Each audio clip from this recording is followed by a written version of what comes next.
Hoy vamos a hablar de las vísceras del cuello.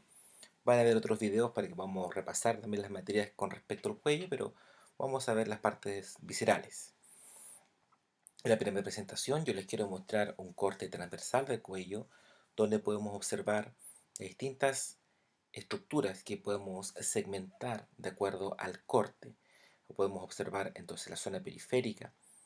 No solamente va a estar recubierto de piel, sino que en la profundidad va a haber un sistema de músculos, músculo trapecio, otros músculos infraioideos, el músculo esternocleidomastoideo, que van a estar envolviendo toda la estructura visceral por la porción dorsal, reforzado por una vértebra y músculos, tanto músculos escalenos como otros más profundos. Pero si nos vamos a la zona anterior, nos vamos a encontrar con dos zonas que se refieren a esta vaina carotidia que envuelve este sistema vasculonervioso, ¿no es cierto? Tenemos las venas yugulares, las arterias carótidas y parte también del nervio vago, ¿ya? Y también en el segmento más céntrico vamos a encontrar lo que llamamos una lámina pretraqueal que va a estar envolviendo no solamente la tráquea más anteriormente que el esófago que observamos acá, sino la presencia de una glándula tiroides que va a estar a ambos lados de la tráquea. Bueno, vamos avanzando. En la siguiente imagen vamos a ver cómo encontramos la laringe. La laringe va a ser una estructura formada en base a un esqueleto cartilaginoso que va a permitir la fonación y también va a tener un funcionamiento asociado con la faringe en el proceso de la deglución. Las funciones de la laringe están asociadas a la respiración, a la deglución y a la fonación, ¿no es cierto? Vamos viendo sus funciones. Estamos hablando que intervienen primordialmente en estos procesos que hemos nombrado anteriormente, ¿no es cierto? El concepto de la respiración y fonación tiene que ver con el sistema respiratorio, pero también el sistema de deglución asociado al sistema digestivo. Definimos deglución como que la laringe impide el paso de las partículas alimenticias o saliva a la tráquea. La respiración va a tener funciones asociadas a esta laringe a cambios de la amplitud de la rima glótica, ya vamos a ver lo que es eso. Y la fonación consiste en producir el sonido primario y conferir el tono. Aquí observamos a esta laringe. Si usted observa aquí, va a estar asociado mediante una membrana tiroidea a el hueso ioides. Y observamos varias partes de este sistema laringio. ¿Ya? Más adelante quiero mostrar algunas imágenes. Fíjense dónde está asociada. Dice que sus relaciones están asociadas, ¿no es cierto?, con las arterias carótidas por lateral. Está envuelto también por la glándula tiroides, siempre en la zona central de este cuello. Los cartílagos laringe son impares. Los impares son la epiglotis, que es un cartílago elástico procedente del tercer arco branquial, un cartílago tiroideo asociado al cuarto arco branquial de cartílago hialino y un cricoides también asociado al cartílago hialino. Los cartílagos pares son los cartílagos aritenoideos, ¿no es cierto? Tenemos el cartílago principal de cartílago hialino, corniculados y coniformes. Ambos son de cartílago de tipo elástico. Estamos viendo la ubicación, esta imagen la hemos visto anteriormente, la ubicación, ¿no es cierto?, de la cavidad nasal, la cavidad oral, la faringe y la presencia de una laringe, que, ¿no es cierto?, ya habíamos visto anteriormente por donde ingresa el aire, ¿no es cierto?, sobre la epiglotis y para ingresar al sistema respiratorio. ¿De qué está formada este sistema, este esqueleto cartilaginoso del cartílago de la laringe, perdón? Vamos a ver que está formado por esta gran estructura llamado cartílago tiroides. Esta es una visión anterolateral y estamos viendo la formada por dos láminas y una gran prominencia laringe, que es la que usted se puede tocar cuando dicen que puedo tocar la manzanita de Adán en el cuello. Nos referimos a la prominencia laringea de este cartílago tiroideo. El cartílago tiroides se va hacia posterior presentando dos astas, un asta superior y un asta inferior. Asta inferior que va a estar posteriormente articulada con el cricoide y un asta superior que va a tener una cierta comunicación mediante estos ligamentos tiroideos laterales con el yoides. Si vemos pues el cartílago cricoides, el cartílago cricoides es como un anillo completamente cerrado, presenta las caras articulares, ¿no es cierto?, para articular con el cartílago aritenoides que ya vamos a nombrar. Y aquí vemos la fascia, la facies o la cara articular que va a estar relacionada con el asta anterior, pero asta inferior del cartílago tiroides. Hacia el cartílago tiroides vemos una cara superior, vemos cómo existe un ángulo que va entre 90 y 120 grados. La presencia de estas astas, estos ángulos es necesario considerando la profundidad de la voz. Obviamente, al ser un ángulo menor va a tener un sonido de la fonación un poco más fino, no una voz tan grave de baja frecuencia. El cartílago que nos faltan son los cartílagos, el epiglotis, es un cartílago también de tipo elástico. Fíjense que presenta una formación como de hoja, ¿ya? Te presenta una superficie anterior y una superficie posterior. La anterior es bastante lisa, la posterior es más perforada y presenta un tubérculo epiglótico, permite cierta fijación, como un peciolo de una hoja, para articularse mediante este ligamento tiroepiglótico, fijándose así en la cara eh, posterior de la cara posterior de, de este cartílago tiroides. Pequeños cartílagos que van a estar en el centro, vamos a ver más adelante, como el aritenoides y los corniculados. Aquí estamos viendo que existe un proceso de osificación que puede estar presente en los cartílagos laringeos asociadamente entre los 25 a los 65 años, lo que genera ciertas modificaciones, ¿no es cierto? Acá estamos viendo la cara posterior y vemos cómo se nos olvida nombrar estos cartílagos pequeños, el cartílago corniculado y el cartílago aritenoides. Ya, si usted está fijándose ya en una estructura fundamental, tenemos como el cartílago tiroides, que permite articular todas las estructuras y protegiendo esta zona, ya, junto con el cricoides y el aritenoides. Vamos a ver cómo después se unen ciertos tejidos musculares y mucosales que van a permitir la formación de estas cuerdas vocales. Acá tenemos estos cartílagos pequeños, cartílago corticulado, cartílago, ¿no es cierto?, el proceso cartílago aritenoides con sus procesos musculares, que vamos a ver cómo se funciona para generar la fonación. Este es un corte sagital y observamos la epiglotis, ¿no es cierto?, la raíz de la lengua, y vemos la presencia de estas estructuras hacia la cara lateral. Vemos el pliegue vestibular, vemos el ventrículo laríngeo. Recuerden que el concepto de ventrículo significa una cavidad, y un pliegue vocal, que vamos a ver que tiene que ver con la presencia de estas cuerdas vocales. Inferior a esto no hay nada más. Aquí, pasados los límites de los cartílagos, el cartílago tiroideo y el cartílago cricoide, ya pasamos al plano de la tráquea, que vamos a ver más adelante. Los músculos asociados con la laringe, estamos viéndolo aquí: músculo cricotiroideo, músculo cricoaritenoideo posterior, cricoaritenoideo lateral, el tiroaritenoideo, el músculo vocal propiamente tal, el tiroepiglótico, el aritenoideo transverso y el aritenoideo oblicuo, todos ellos asociados a la fonación.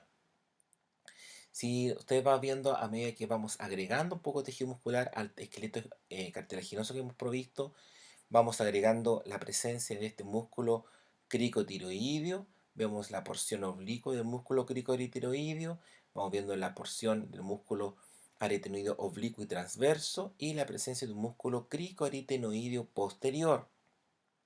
Y si lo vemos en función de los procesos de la deglución y la fonación, nos vamos a dar cuenta que existen estos movimientos de abducción de los ligamentos vocales, ¿no es cierto? O la abducción de los ligamentos vocales, ¿no es cierto? Una es la acción de los músculos cricoaritenoideo posterior y esta es la acción de los músculos cricoaritenoideos laterales. Fíjense cómo existe este movimiento para que esta zona de apertura se pueda abrir o se pueda cerrar. Abducción y aducción, movimientos completamente opuestos. La acción del músculo aritenoideo con la aducción de los ligamentos vocales. Y finalmente la acción de los músculos tiroaritenoideos y vocal, que permiten un acortamiento, que es una relajación de estos pliegues vocales. En la cavidad de la laringe vamos a ver que posterior a la lengua vamos a encontrar la presencia de un hábito, que es como el límite que vamos a observar aquí, el límite que existe entre la mucosa de los cartílagos aritenoides y el borde de la epiglotis, pero ingresando inmediatamente, pasado el límite, aquí tengo una cara de corte sagital, observamos el borde del hábito, pero interiormente al hábito, recuerden que este es un corte sagital, vemos la presencia de un vestíbulo laríngeo. Y hablábamos anteriormente de ser muy rico en su inervación, protegiendo que no ingrese ningún cuerpo extraño a esta zona, generando el reflejo de la tos.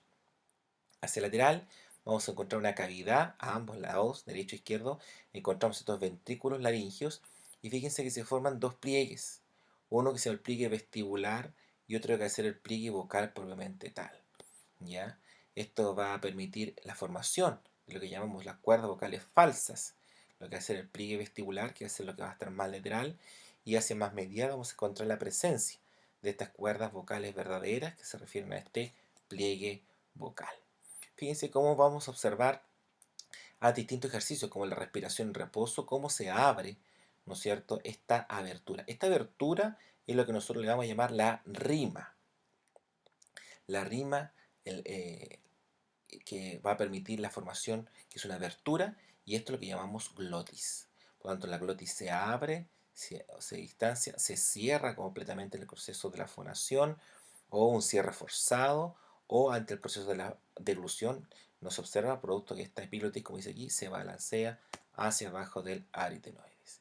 Todas las túnicas mucosas de la laringe va a estar firmemente adherida a las paredes posteriores laterales, con un gran número de glándulas, permitiendo que ésta se mantenga aumentada. Arterias, venas y nervios, todas las que tienen asociadas a estas cuerdas son las arterias laringeas, las venas laringeas y algunos nervios laringeos tanto superior como inferior.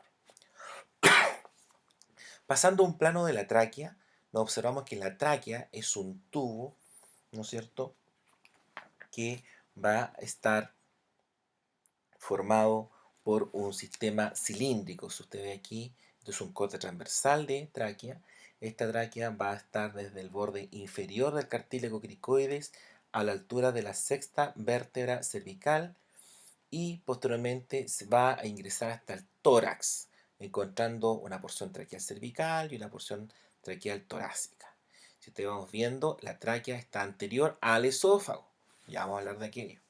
Y la tráquea va a estar formada por un epitelio pseudo-estratificado, ciliado, con células caliciformes. ¿Ya? Es un epitelio que pareciera que fueran varias capas de célula, pero en realidad solamente es una, y recubierta de un mucus que va a permitir mantener el clarence, ¿no es cierto? El clarence respiratorio, que vamos a ver más adelante. Revestido por glándulas en su interior, músculos y cartílago para permitir la formación de un anillo. Esto que usted ve es una microfotografía.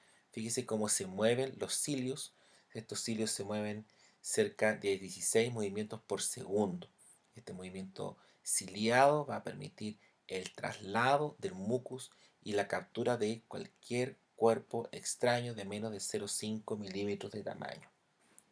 Aquí tenemos parte de la tráquea, este es un corte transversal nuevamente de tráquea, y vamos viendo que los cilios están revistiendo por dentro la tráquea.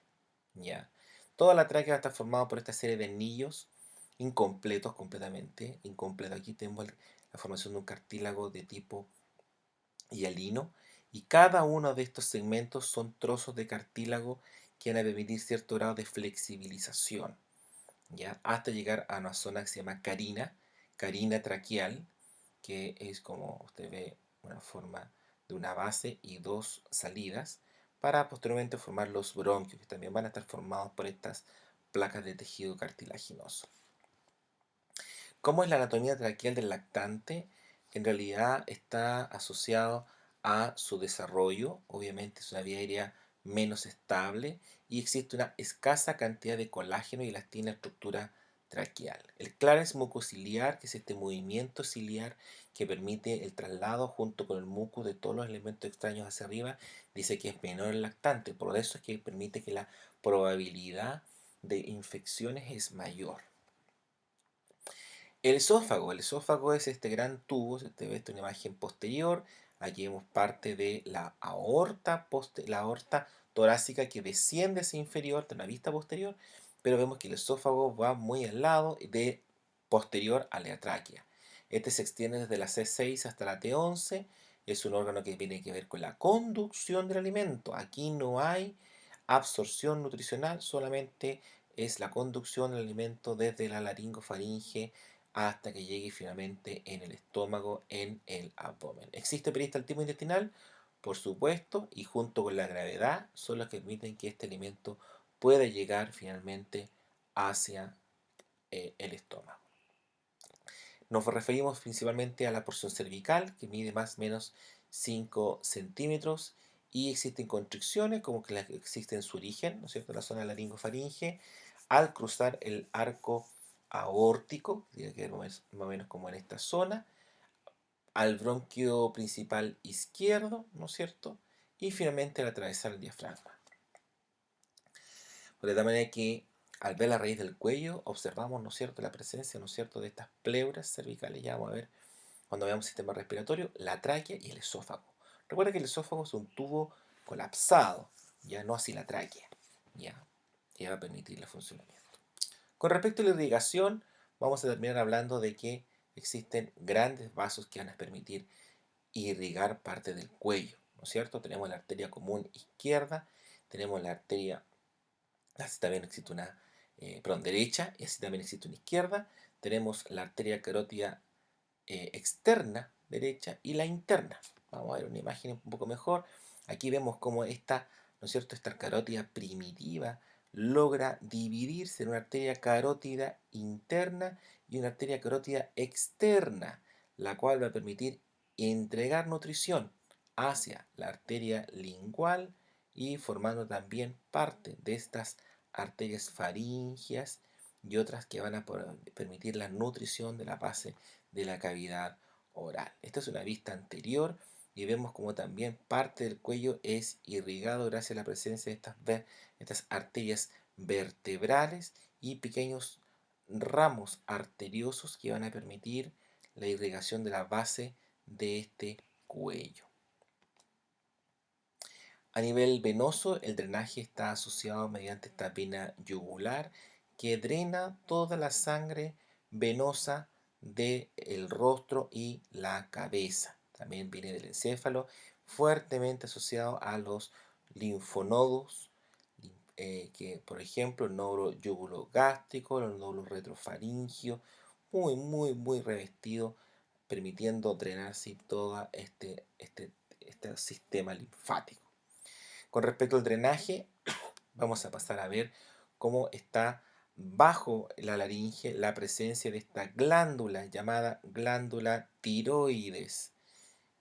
Altamente importante porque también va a estar asociado con la presencia de estas glándulas paratiroides.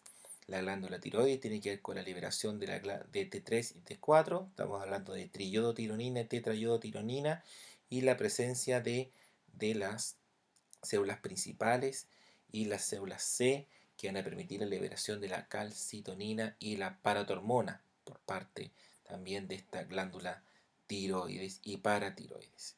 El retorno venoso va a estar asociado a la vena yugular interna, tanto derecha como izquierda, que van a llegar hasta estas venas braquicefálicas derecha como izquierda, y finalmente cuando lleguemos a tórax vamos a ver que llegan finalmente a esta vena cava superior, como también lo vemos aquí.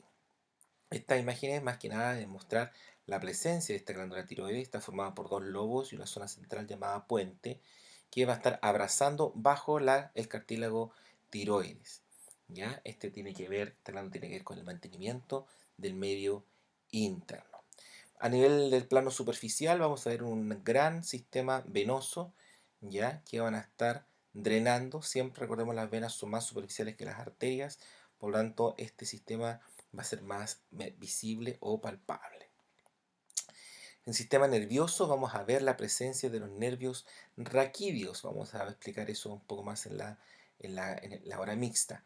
Pero los nervios raquídeos son todos los nervios periféricos del sistema nervioso periférico que van a emerger a partir de la columna vertebral, ¿no es cierto? Y la presencia de estas raíces o estos pequeños ganglios en realidad, ¿no es cierto? Ganglio cervical superior, ganglio cervical medio, ganglio cervical inferior, la presencia de unos nervios como el nervio frénico que van a estar asociados a este sistema nervioso simpático a raíz del cuello. Existe la presencia de un plexo cervical. ¿Qué es un plexo cervical? Si usted se da cuenta, si este nervio emerge de las vértebras asociadas al sistema al cuello, vamos a encontrar los nervios raquídeos que los vamos a clasificar de acuerdo a la letra y un número. Por lo tanto, si son cervicales, vamos a colocarles todos con letra C. C1, C2, C3, C4, C5. Y cuando hablamos de plexo, hablamos que cada una de las fibras, y recordemos que las fibras son las neuronas, cada una de las fibras que componen cada uno de los son miles y miles de fibras. Y estas pueden ir cruzándose entre ellas, formando una red de nervios. De la manera que los nervios finales, como el nervio frénico, como el nervio supraclavicular, no provienen precisamente de una raíz, ¿no es cierto?, raquídea, sino que pueden provenir de varias, como el nervio frénico, de la C5, de la C4, de la C3. ¿Ya? Por lo tanto, un nervio puede estar formado por varias raíces raquídeas. Este mapa nervioso es que nosotros le llamamos plexos. En este caso, el plexo cervical. Y el plexo, la parte cervical del tronco simpático, nace a partir, ¿no es cierto?, de estas vértebras, pero de estos nervios raquídeos, vemos la formación hasta C8, considerando que a nivel cervical nacen dos nervios raquídeos.